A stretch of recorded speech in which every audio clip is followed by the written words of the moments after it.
Hey everyone, Thomas Mundy here, and I'm off of Virginia Tech's campus at Virginia Tech Inn, and right behind me right now there are thousands of protesters. Now today there's the Board of Visitors meeting. I'm going to step out of the shot so you can see everything. But there's a Board of Visitors meeting, and one of the things that they are voting on is the elimination of everything DEI on campus. And all these students are protesting this, and so that's what we're here for. My solidarity that we are able to.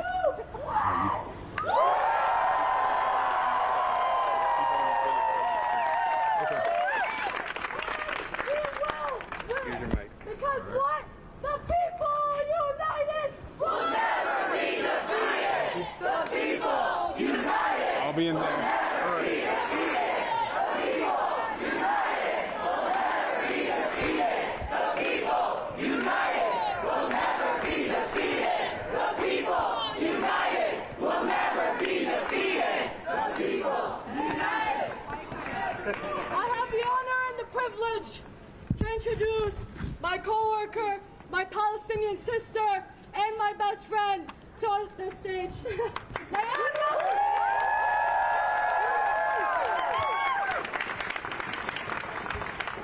I want to start off by quoting the martyr Sayyid Hassan Nasrallah. Therefore, we are not worried. Rather, we are very optimistic, because when an idiot resides in the White House and openly flaunts his foolishness, it marks the beginning of relief for the oppressed around the world. Oppression thrives in secrecy, but resistance thrives in clarity. The contradictions of this system are being laid bare. The fight against the rollback of DEI is not just about preserving administration programs. It is about ensuring that institutions built on exploitation and exclusion are held accountable. And while we're just now seeing the effects on our own backyard, this has been the norm elsewhere for decades. It should not take the loss of our own protections for us to start paying attention.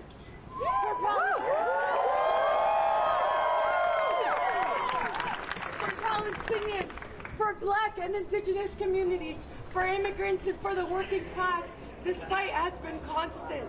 We must stand for one another, not just when it's convenient, not just when it's safe, not even when we're dealing with the toughest forms of repression, but always.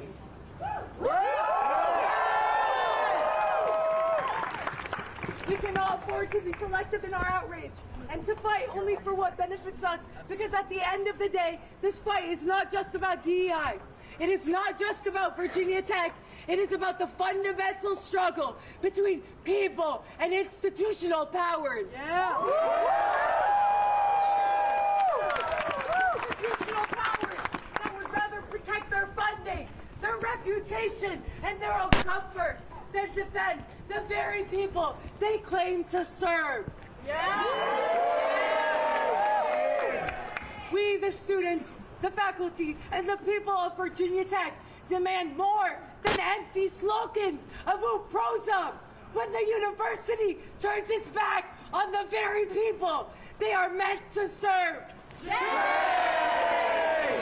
UPROSA is a lie when you're serving genocide. UPROSA is a lie when you're serving genocide. UPROSA is a lie when you're serving genocide.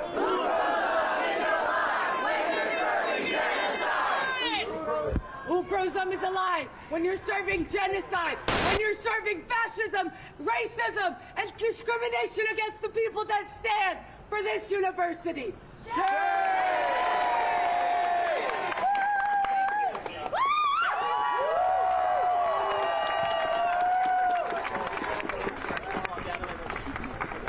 No, yeah. Why does bro got a kayak? Hello, I'm Megan. Hi, Megan. I'm a member of the Virginia Tech Students United Front, which is the undergraduate student union at Virginia Tech, and I'm also a proud queer socialist. Over the past year, I have lived in two separate realities. The first, a bleak one, where every new executive order, an instance of repression,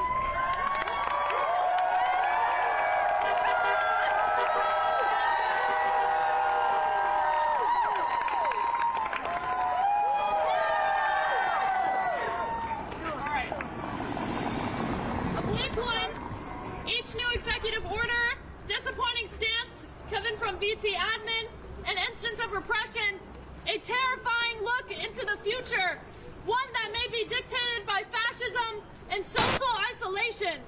I have seen comrades of mine face unrelenting racist repression from Virginia Tech for standing in solidarity with the people of Palestine, and I have drowned myself in tears wishing that our university would invest in its students and workers rather than war. I have been so low at times that my hopes for a better tomorrow seem nothing more than a fictitious plea. But throughout all of my lows, I have also lived in another reality.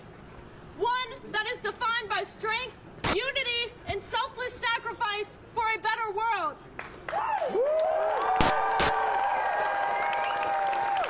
And this is the reality that my comrades have shown me time and time again. From encampment to the creation of our undergraduate student union this past fall, my peers, professors, and community members have shown me what happens when we organize together, protect each other, stand up, and fight back. We win! We win in small ways, tearing apart the fabric of injustice, thread by thread, each new student empowered, each voting item approved, every protest is a win. These are wins because we are up against capitalist organization backed by mass violence, genocide, and extreme wealth.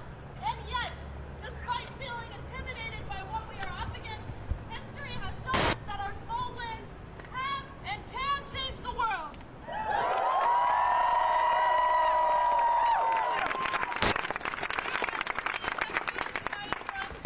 We aim to bring us closer to this second reality that I have described, one built on mass power and true human flourishing. Our student union pushes forward the popular demands of students through democratic mass action, encouraging students to see themselves as political agents that are capable of changing the world. Students are diffusers of transformative and progressive political and social ideas.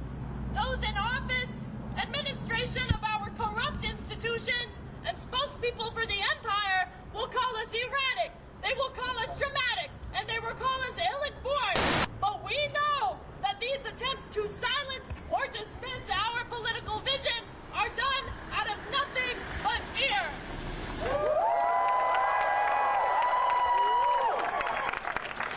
Tim Sands and the capitalists on the BOV who use him as a puppet to meet their bottom lines are fully aware of the power that we hold.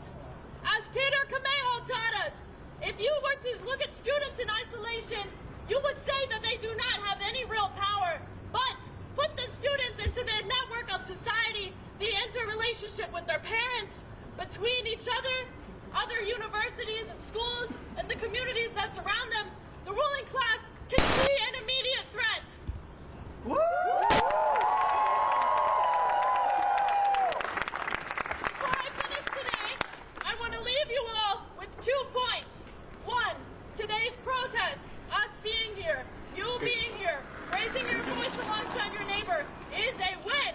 It is a display of an intolerance to injustice and the antisocial, fascist reality that this current administration is trying to force feed to the public.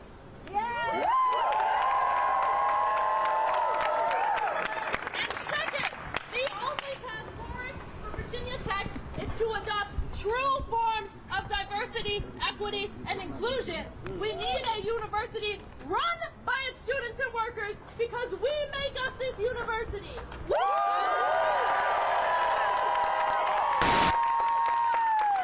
cannot and will not accept bureaucratic and corrupt channels and forms of power. We hold the power. We do not deserve just a seat at the table, but all the fucking seats at the table!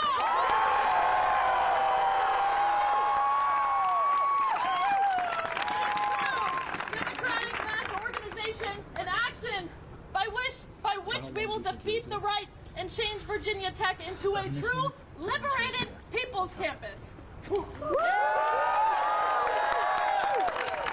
process involves each and every one of us. It involves our time and it involves our passion. We will win, and with our collective efforts, we will have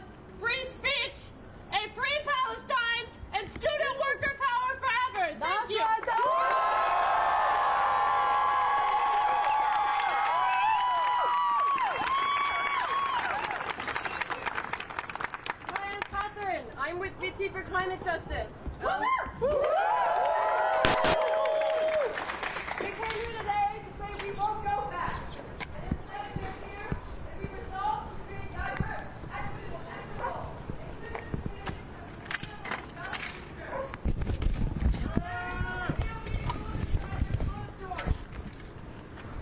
Climate justice is and always has been related and intertwined with racial and social justice. In our Appalachian communities, as I'm sure most of you remember the boil water notice after Hurricane Helene, for example, that lasted almost 2 weeks. It's worsening anthropogenic climate change events like these, where social and racial inequities are only exacerbated, where poor and minority groups are left to fend for themselves. Somehow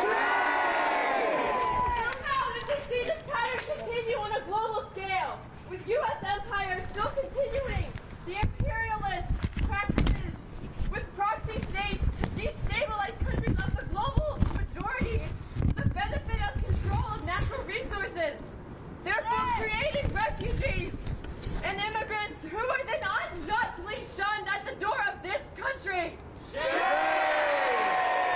one responsible for wreaking havoc on their home nations in the first place.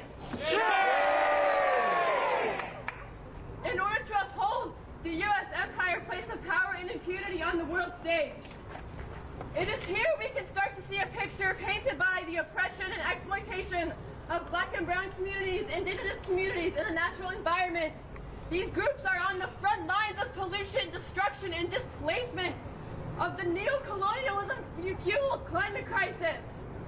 This doesn't just happen abroad either, but the imperial boomerang shows itself in projects like Cop City in Atlanta, a prime example of racial, social, and climate injustice, where an old-growth forest, a precious resource for carbon sequestration, is getting destroyed to make way for the expansion of a police state.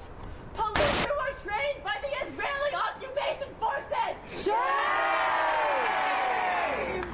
But there is still hope. Look around you.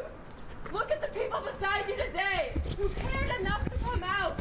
And even beyond who you see here today, but what you see around you, there is still so much worth fighting to save. The land defenders in Atlanta, for example, who survived brutal policing and arrests to protect the forests and communities they love. So we can do the same here. Today we are strong. We create the future we want, the future we need, built on solidarity, connection, diversity, and understanding of each other and the planet of our Mother Earth.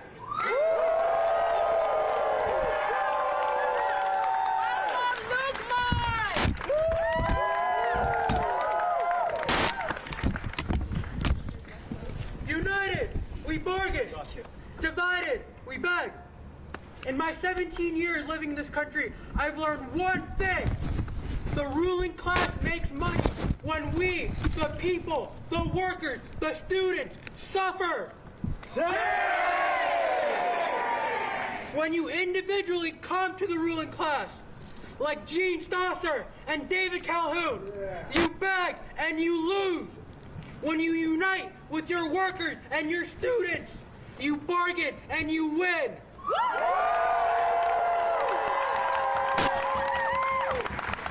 Gene Stosser, CEO of CMG Leasing, has made her money by withholding housing as ransom for higher rent. Don't forget Glenn Youngkin and his fascist agenda to privatize our schools by getting rid of DEI and profiting from exclusion and denial of dignity. Worst of all, there's David Calhoun, CEO of Stolen, who makes money on each and every Boeing bomb dropped on universities in Gaza. The BOV, in its words, in its writing, in its budget, is dropping bombs on our schools. Tim Sands and the BOV see us as products. They trick us into believing that education is something that is bought and sold. Education is a means of dignity for each other and ourselves. The BOV believes that those who have the most deserve the most, and those who have the least have earned the least. First, it's killing DEI. Then it's killing the Department of Education. After that, education from preschool to PhDs are privatized and capable of profiting from exclusion. If privatized, a school like VT will have an acceptance rate 2 to 3 times less than it does right now. And a degree that not just costs an arm and a leg will cost us the dignity we owe each other as humans. After education is privatized, you'll either drop out or not be able to afford it because you aren't getting enough support. The main goal of the BOV is to turn a profit off their students. In their calculations, yes, calculations, we are just items to be added, subtracted, multiplied, and divided.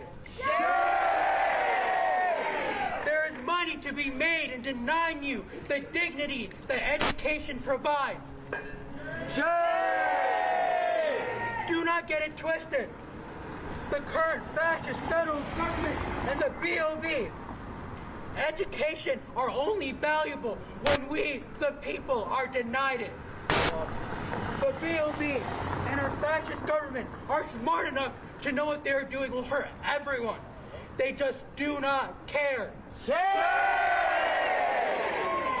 Privatizing publicly available education is a textbook play for fascists. Around the world, all of which rely on U.S. backing and support. Education was privatized in Chile by the U.S. fascist dictatorship. What the U.S. did in Chile was just an experiment they hope to replicate here. This process of experimenting on people in the global south, on the global majority, is what I and many call the imperial boomerang. We will not let this boomerang hit us. Damn right.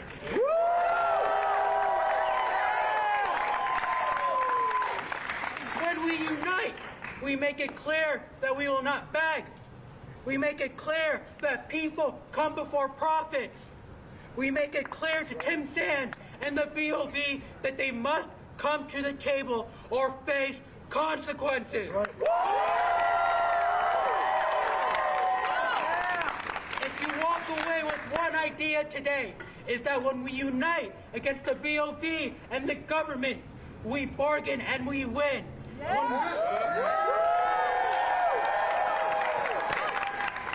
When they attempt to silence us, when they attempt to weaken us, we will just become louder. We will become stronger.